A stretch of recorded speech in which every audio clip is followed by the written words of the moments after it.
Hey guys, so today I'm going to be showing you how to measure the thickness of your rotors and whether or not you're going to have to replace them when doing a brake pad change. I'm going to show you the standard spec and then the minimum spec. As long as you know those two numbers, then you pretty much can see whether or not if the thickness of the rotor is in between those numbers, and if it is, then you're not going to have to replace your rotors as long as they're not vibrating or your car is not going crazy when you're making a stop.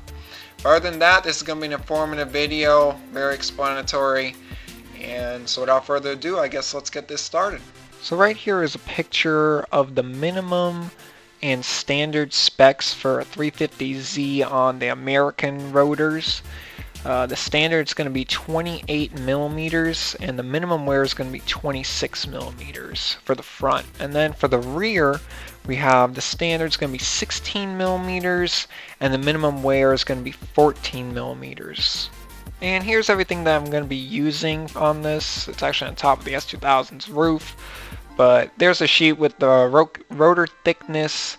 We're going to use 2/4 for it right there, and there's our caliper. I got it from Harbor Freight, of course.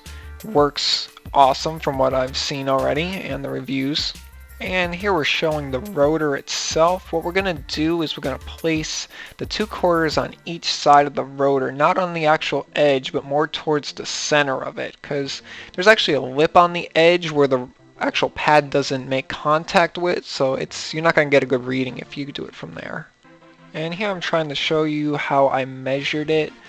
You just put the caliper on the two quarters themselves. So this is going to give you an inflated number, but then we're going to actually measure the quarters after and subtract it from that. So 31.13. And like I said before, here I'm measuring the thickness of the 2/4. So it's 3.25 on this.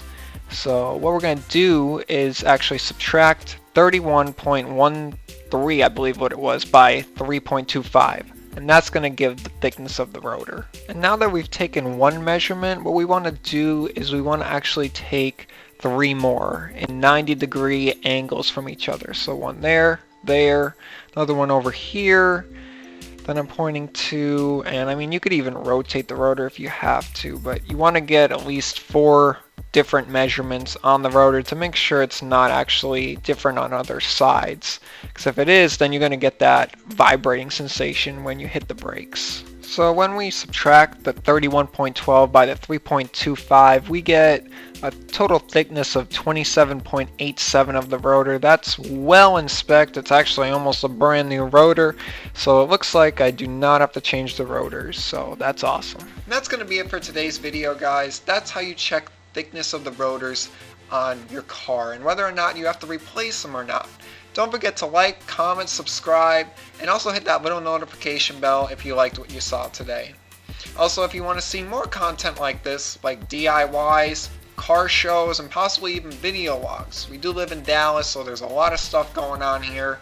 And we're also going to be taking a trip to Austin soon, so we could probably even get some footage there if you guys want to see it. Other than that, that's it for this video, and don't forget to hit redline every single day.